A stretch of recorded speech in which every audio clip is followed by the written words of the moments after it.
দুইটা একেলগে আজি এটা বিশেষ সাকসেস দেখাব খুজিছো এয়া হৈছে অঞ্জুশ্ৰী আগতে মই এটা ভিডিঅ' দিছিলোঁ অঞ্জুশ্ৰীয়ে বাবাৰ আশীৰ্বাদ 6 বছৰৰ পিছত সন্তান প্ৰাপ্তি হৈছিলে তাৰপিছত এওঁলোকজনী বন্ধু আৰু একেলগে সেৱা কৰিছিলে একেলগে আহিছিলে আহি এওঁ ছেপ্টেম্বৰত আহি পেলাই আগষ্টত আহি পেলাই অক্টোবৰত সফলতা পাইছে আৰু 6 বছৰৰ পিছত সন্তান হৈছে দুগৰাকী বান্ধৱী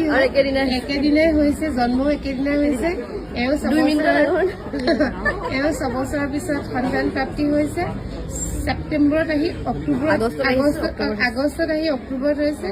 আৰু এওঁ সেই তেনেকৈ বাবাৰ আশীৰ্বাদ 6 বছৰৰ পিছত হৈছে এওঁতো আমাৰ মন্দিৰৰ লগত বহুত জড়িত হৈ আছিলে এটা সময়ত এতিয়া বিচাৰি নোৱাৰা হ'ল তাতকৈ ডাঙৰ কথা এওঁ বিচাৰিছিলে বাবা